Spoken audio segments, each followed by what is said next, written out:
तो हेलो दोस्तों, स्वागत है आपका फिर से आप ही के चैनल में। पिछली वीडियो में हम लोगों ने सूर्य से सबसे करीब या फिर इनर प्लैनेट्स के बारे में जान लिया था, जिसमें हम लोगों ने बुध और शुक्र के बारे में थोड़ी सी जानकारी ले ली थी। हमें ये पता चल गया था कि सूर्य से सबसे करीब बुध है, उसके बाद शुक्र है। शुक्र के बारे में हम लोगों ने जो खासियत थी उसके बारे में हम लोगों ने जान लिया था कि शुक्र को किन किन नामों से जाना जाता है। ये सभी चीज़ें हम लोगों को पता चल गई थी। आज हम थोड़े से आउटर प्लैनेट्स के बारे में बात करेंगे और थोड़ी सी आउटर प्लैनेट्स की खासियत के बारे में भी जानने की कोशिश करेंगे। तो चलिए इसी के साथ शुरू करते हैं, ठीक है। तो जैसा कि आप डायग्राम देख सकते हैं, यहाँ पे ग्राफ देख सकते हैं। इसी ग्राफ के जरिए आज मैं आप लोगों को सारा टॉपिक समझाने वाला हूँ, ठीक है। तो कल हम लोगों ने जान लिया था कि क्षुद्र ग्रहों से पहले जो 4 प्लैनेट्स मिलते हैं, बुध, शुक्र, पृथ्वी, मंगल, इन्हें हम कहते हैं इनर प्लैनेट्स। और इसके बाद जो बृहस्पति, शनि, अरुण, वरुण मिलते हैं, इन्हें हम कहते हैं आउटर प्लैनेट्स। इनर प्लैनेट्स की खासियत ये है कि ये ठोस है और इस पे जो है कदम रखा जा सकता है। और पृथ्वी से कुछ मेल खाने की वजह से, जैसे पृथ्वी में हमारी ज़िंदगी है और ये ठोस है, इसी तरह से मंगल पर भी जो है ज़िंदगी की संभावना है। इसकी जो है रिसर्च अभी जारी है कि यहाँ झोपड़ा बनाया जा सकता है कि नहीं। पृथ्वी से समांतर रखने के कारण जो है इन्हें गोल्डी लॉक जोन कहा जाता है, ठीक है। क्या कहा जाता है? Goldilocks zone. Goldilocks, इसे पृथ्वी से समांतर रखने के कारण जो है इसे हम गोल्डी लॉक जोन के नाम से जानते हैं। लेकिन यहाँ पर बृहस्पति, शनि, अरुण, वरुण ये जो है गैसीय अवस्था में है। यहाँ पे जीवन की कोई संभावना नहीं है, इसलिए हम इसे गोल्डी लॉक जोन में नहीं रखेंगे। इनर प्लैनेट्स और आउटर प्लैनेट्स, इन दोनों को जो बीच से बांटने वाली जो सीमा रेखा है या फिर जो इसे 2 भागों में बांटता है, इसे हम कहते हैं क्षुद्र ग्रह। क्षुद्र ग्रह के नाम से हम इसे जानते हैं, ठीक है।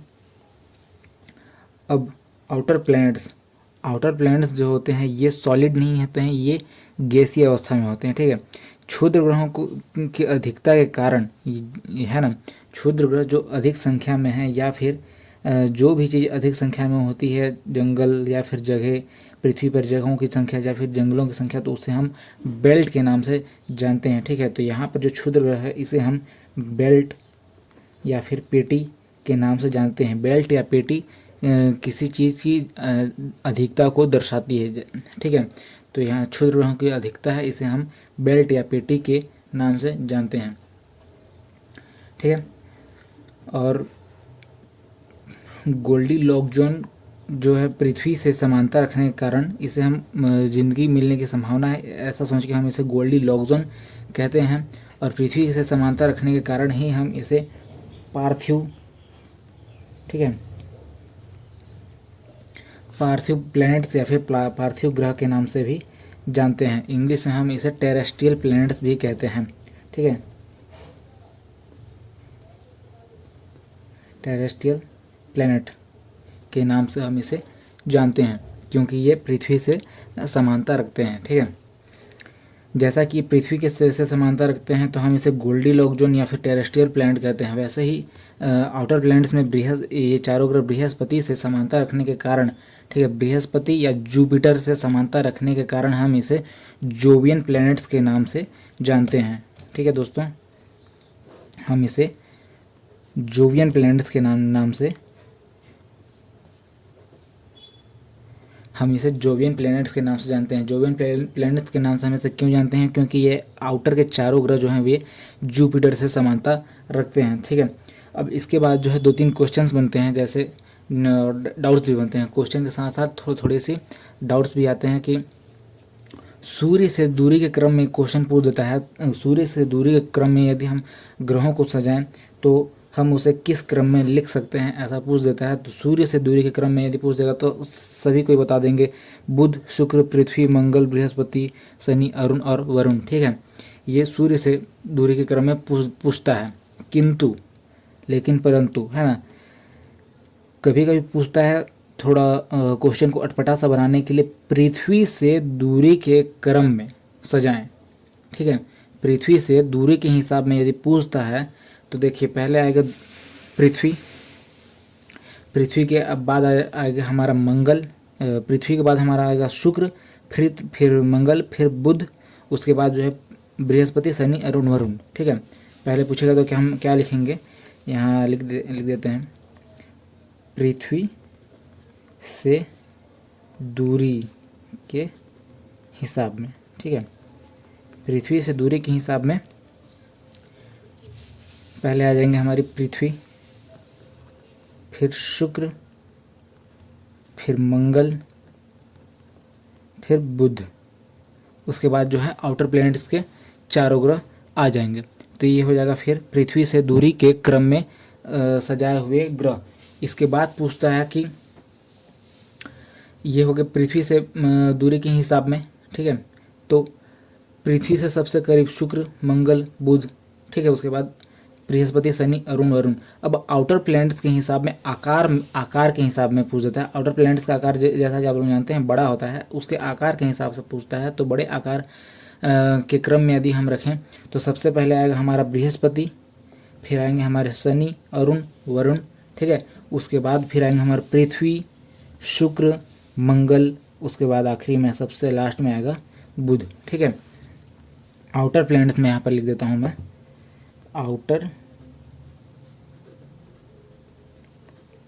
प्लैनेट्स में बड़े ग्रहों के क्रम में सबसे पहले आ जाएगा हमारा बृहस्पति, शनि, अरुण, वरुण। ठीक है, बृहस्पति, शनि, अरुण, वरुण, उसके बाद पृथ्वी, सारा चीज लिख देते हैं, चलो बृहस्पति, शनि, अरुण, वरुण, फिर हमारी आ जाएगी पृथ्वी, शुक्र, मंगल, लास्ट में बुध। ये आउटर प्लैनेट्स के हिसाब से है, जो बड़े ग्रहों के क्रम में इसे हम लिख सकते हैं। ऐसा हम लोगों ने लिख लिया है। अब ग्रहों में अब यहाँ पर आप देखिए, ये हमारा सौर मंडल है। ठीक है, सौर मंडल है, तो इस सौर मंडल में पहले से दूसरे नंबर पे और आखिरी से दूसरे नंबर पे, ठीक है, फर्स्ट से सेकंड पहले से दूसरे नंबर पे और लास्ट से सेकंड, इन दोनों की प्रकृति जो है थोड़ी सी अलग होती है अपेक्षाकृत बाकी 6 ग्रहों से। ठीक है, इन दोनों का नेचर जो है थोड़ा सा इन 6 ग्रहों से अलग होता है। तो ये अलग क्या होते हैं इसमें हम बता देते हैं कि सारे के सारे जो 6 ग्रह हैं, इन दोनों को छोड़ करके सारे जो 6 ग्रह हैं ये चक्कर लगाते हैं सीधे, मतलब कि पश्चिम से पूर्व की ओर। तो हम पृथ्वी पर रहते हैं तो हमको पता है कि हमारा सूर्योदय जो है वो पूर्व से होता है। पूर्व से होने के कारण हमको ये पता चल जाता है कि हम पश्चिम से होते हुए आ रहे हैं। लेकिन ये दोनों जो ग्रह हैं ये उल्टी चक्कर लगाते हैं, ये उल्टे चक्कर लगाते हैं इन सारे इन तारों के। तो यहाँ पर जो होता है सूर्योदय, ये होता है पश्चिम से पूर्व की ओर। ठीक है, पूर्व से पश्चिम की ओर, यहाँ सूर्योदय पश्चिम में होता है। ठीक है, और बाकी जो ग्रह हैं ये सारे ग्रह जो हैं ये सीधे चक्कर लगाते हैं, जिसकी वजह से यहाँ पर हमारा सूर्योदय जो होता है पूर्व की ओर होता है। ठीक है दोस्तों, इतना डाउट क्लियर हो गया। तो वीडियो रोक करके समझ करके आप लोग जो है नोट्स बनाते चलेंगे, थोड़े थोड़े क्वेश्चन अपने हिसाब से भी लिखते चलेंगे। ठीक है, अब जो है हम धीरे धीरे आगे बढ़ रहे हैं। अभी भी जो हमारा प्लैनेट पूरा नहीं हुआ है, लेकिन जैसा कि आप लोगों को पता है कि इनर प्लैनेट्स में उपग्रहों की संख्या कम होती है और आउटर प्लैनेट्स में उपग्रहों की संख्या ज़्यादा होती है। तो अब हम थोड़े से उपग्रह के बारे में भी जान लेते हैं। ठीक है, ये हमारा उपग्रह। तो उपग्रह अगर पूछते हैं कि उपग्रह का अगर आप डेफिनेशन मांगे तो आप किस तरीके से बताएंगे कि हम इसे उपग्रह कहते हैं। ठीक है, तो वे आकाशीय पिंड, ठीक है, मैं यहाँ लिख देता हूँ एक लाइन में, वे आकाशीय पिंड जो ग्रह से छोटे होते हैं। ठीक है, ग्रह से छोटे किंतु अपने ग्रह का परिक्रमा या फिर चक्कर लगाते हैं, अपने ग्रह का परिक्रमा करते हैं। ठीक है, उपग्रह कहलाते हैं। ओके, वे आकाशीय पिंड जो अपने ग्रह से छोटे होते हैं लेकिन अपने ही ग्रह का जो है वो चक्कर लगाते हैं, इसे हम उपग्रह कहते हैं। हमारे इनर प्लैनेट्स में टोटल जो है 3 उपग्रह हैं, ठीक है। हमारे इनर प्लैनेट्स में 3 उपग्रह हैं। इनर प्लैनेट्स में उपग्रह 3 क्या क्या? पहला तो है जी हमारी पृथ्वी। हमारी पृथ्वी के पास क्या होगा, है हमारा मून, ठीक है। हमारी पृथ्वी के पास है मून। और दूसरा आ जाएगा मंगल। बुध और शुक्र कहाँ गए? तो उसको जो है सूरज मामा खा गए, ठीक है। मंगल के पास आएगा तो उसका नाम क्या हो जाएगा? फोबोस। दूसरा क्या हो जाएगा? डीमोस, ठीक है। फोबोस और डीमोस। तो अगर हम उपग्रहों के बारे में अगर जान ही रहे हैं तो ये भी जान लेते हैं कि सौर मंडल में सबसे बड़ा और सबसे छोटा उपग्रह कौन है। तो यहाँ पर हम जो है पहले छोटे उपग्रह का नाम लिख दिए हैं। तो ये जो है डीमोस जो है ये पूरे सौर मंडल का सबसे छोटा उपग्रह है, ठीक है। सबसे छोटा उपग्रह डीमोस पूरे सौरमंडल का सबसे छोटा उपग्रह है, ठीक है। ये पूछता भी है कि सबसे बड़ा या फिर सबसे छोटा उपग्रह किसे कहते हैं, और सबसे ज़्यादा और सबसे कम उपग्रह कहाँ है। तो पहले तो सबसे कम उपग्रह हमारे इनर प्लैनेट्स में है, लेकिन कौन सा ग्रह है जिसके पास सबसे ज़्यादा मात्रा में जो है उपग्रह मौजूद है, तो उसे हम कह दें, उसका नाम हम कह देंगे बृहस्पति। हाँ, बृहस्पति, ठीक है। सबसे ज़्यादा संख्या में, सबसे अधिक संख्या में उपग्रहों की संख्या, सबसे अधिक संख्या में उपग्रह किस ग्रह के पास है, ठीक है। तो ये बृहस्पति, इसके पास टोटल 70 उपग्रह हैं, ठीक है। इसके पास है टोटल 70 उपग्रह हैं, लेकिन इसमें मान्यता कितनी है? तो दोस्तों मान्यता इसमें सिर्फ और सिर्फ 16 उपग्रह को ही प्राप्त हैं। अब इसके बाद हम जब शनि के बारे में पढ़ेंगे तो उसके बारे में भी हम जान लेंगे कि ये 16 है और वो आगे है 23 उपग्रह के साथ, वो आगे है, हम उसके बारे में भी आगे जानेंगे। तो क्वेश्चन ये पूछेगा कि सबसे अधिक संख्या में उपग्रह किस ग्रह के पास है? तो बृहस्पति के पास 73 है, लेकिन अगर पूछ देगा मान्यता कितने को प्राप्त है, तो ये सिर्फ और सिर्फ 16 को ही प्राप्त हैं, ठीक है। तो हम इनर प्लैनेट्स में मैंने आपको पिछले वीडियो में बोला था कि मैं आपको बुध शुक्र के बारे में, बुध और शुक्र का जो है, बुध का नाम बुध कैसे पड़ा और शुक्र का नाम शुक्र कैसे पड़ा, ये मैं आपको बता देता हूँ। तो बुध का नाम कुछ करोड़ों साल पहले रोम में एक देवता थे जिनका नाम था मरकरी, ठीक है। तो उन्हीं मरकरी देवता के अनुसार पर जो है बुध का नाम बुध पड़ा, बुध का नाम मरकरी पड़ा। और शुक्र का नाम शुक्र कैसे पड़ा? तो ये भी कुछ 100 साल पहले या फिर कुछ करोड़ों साल पहले ग्रीक में सुंदरता, जैसा कि आप लोग जानते हैं कि शुक्र को रानी परी, सबसे चमकीला तारा, ये वो कहा जाता है। तो इसमें ग्रीक में कुछ साल पहले जो है सुंदरता के देवता थे वीनस, उनके आधार पर शुक्र का नाम जो है वीनस पड़ा, ठीक है। ये उनके नाम पड़ने का कारण था। अब यहाँ पर हम बृहस्पति के बारे में जान रहे थे। बृहस्पति जो है सबसे अधिक संख्या में उपग्रहों के साथ सबसे आगे है, लेकिन मान्यता अगर पूछा जाए तो ये सिर्फ 16 ही प्राप्त हैं। अब यहाँ पर हम देख लेते हैं मंगल। मंगल में हम लोगों ने रेड कलर का बनाया है, जैसा कि आप सब जानते हैं कि मंगल का रंग जो है लाल है। तो इसमें पूछता है कि लाल क्यों है, ठीक है। मंगल का लाल क्यों है? क्योंकि इसमें आयरन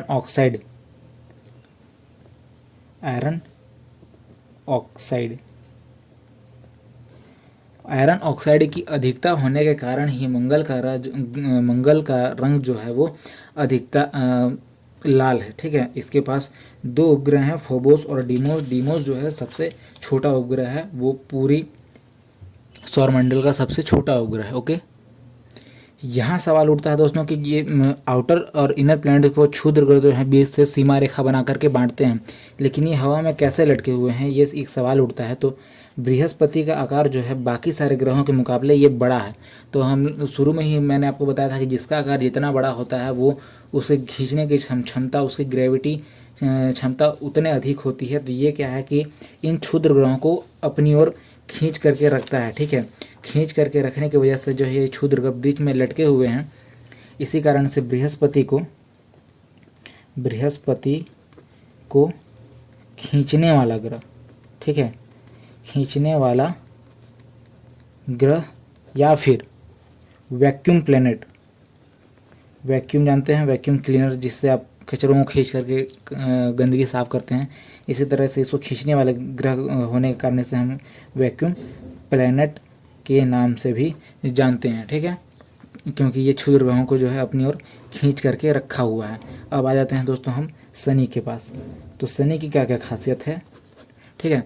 शनि की खासियत ये है कि जैसा कि मैं आप लोगों को बताया कि बृहस्पति में है तो सबसे ज़्यादा उपग्रह 73, लेकिन मान्यता जो है प्राप्त है वो 16 को है। लेकिन शनि जो है इस मामले में आगे निकल जाता है, क्योंकि शनि के पास जो है ना 62 उपग्रह ही हैं। शनि के पास उपग्रह 62 हैं, लेकिन सबसे ज़्यादा मान्यता यदि प्राप्त है तो वो है इसी को, शनि को ही 21 उपग्रहों को मान्यता प्राप्त है। 21 उपग्रहों को मान्यता प्राप्त है इसमें। तो इसी वजह से यदि पूछता है कि अगर सबसे अधिक कौन से ग्रह को उपग्रह होने का मान्यता प्राप्त है, तो ये इसमें आप जो है आँख मूंद के मार सकते हैं शनि को, ठीक है। इसमें शनि को सबसे ज़्यादा उपग्रह प्राप्त हैं। और इसकी क्या क्या खासियत है, जैसा कि आप लोगों ने टीवी या फिर इमेज वगैरह में देखा होगा कि शनि के चारों ओर जो है छल्ले पाए जाते हैं, ठीक है। शनि के चारों ओर छल्ले पाए जाते हैं। तो ये छल्ले क्या होते हैं, ठीक है, ये छल्ले जो होते हैं, ये छल्ले इसी के कुछ कचरे होते हैं, इसी के कुछ धूल के कण होते हैं जो टूटे फूटे हुए थे बिग बैंग के द्वारा, उस समय जो कचरे बच गए। तो ये इसके चारों ओर जो है चक्कर लगाते रहते हैं, ठीक है, चारों ओर चक्कर लगाते हैं। और इन छल्लों की संख्या शनि के चारों ओर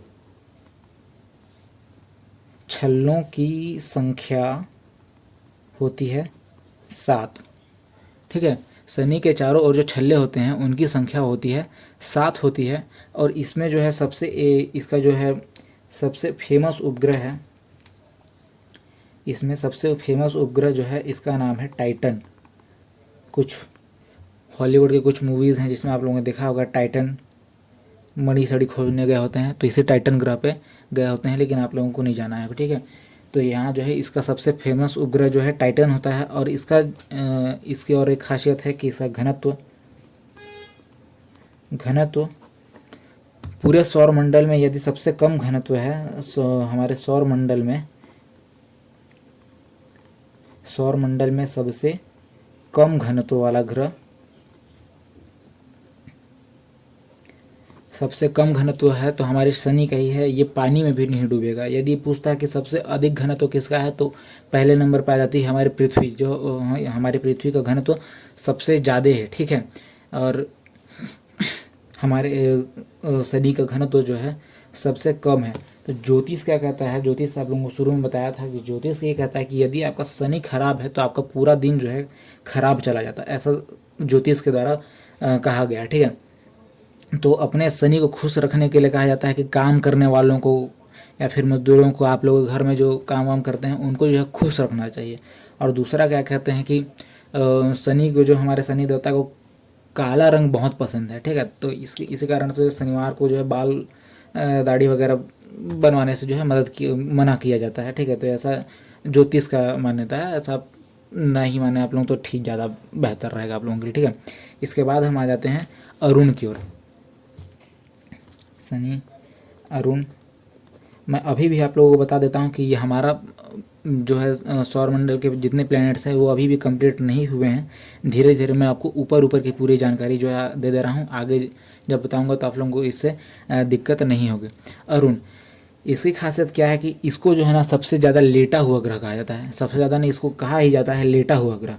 यह लेटा हुआ ग्रह है, ठीक है, लेटा हुआ ग्रह क्यों कहा जाता है भाई? क्योंकि हमारी पृथ्वी जो है ना 23.5 डिग्री के एंगल पे घूमी हुई है अपने अक्ष से, और ये जो है ना 80 डिग्री के एंगल पे जो है ये झुका हुआ है। इसी कारण से इसे हम कहते हैं लेटा हुआ ग्रह। 80 डिग्री सोच रहे हैं, मतलब आधा से ज़्यादा तो इसका नीचे पड़ा हुआ भाग है, तो इसे हम लेटा हुआ ग्रह कहते हैं।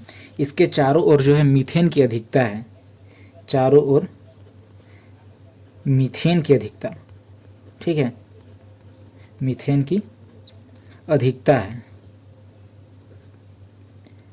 मीथेन की अधिकता होने के कारण इसका रंग जो है ना हल्का हरा, रंग हरा और हल्का सा जो है नीला दिखाई पड़ता है। आप लोग जब कलर एडिट करते होंगे तो वहाँ पर देखिएगा कलर एडिटिंग में एक चेम्बर देता होगा, उसमें नीला और हरा रंग को आप मिक्स करके देखिएगा तो आप लोगों को पता चल जाएगा कि यह कैसा दिखाई देता है मीथेन की अधिकता होने के कारण। इसकी खोज जो है बहुत लेट में हुई है, खोज इसकी बहुत लेट हुई है, बहुत लेट में हुई है, बहुत आखिरी में हुई है, तो इसी कारण से हम इसे आधुनिक ग्रह भी कहते हैं, ठीक है, आधुनिक ग्रह। इसी वजह से हम इसे आधुनिक ग्रह के नाम से भी जानते हैं। ये मीथेन की अधिकता होने के कारण भी जो है इसके चारों ओर छल्ले पाए जाते हैं, जैसे शनि में छल्ले पाए जाते हैं वैसे इसमें मीथेन गैस के छल्ले पाए जाते हैं, लेकिन इसमें जो है छल्लों की संख्या शनि से कम होती है, छल्लों की संख्या जो है इसमें 5 होती है, ठीक है। इसके चारों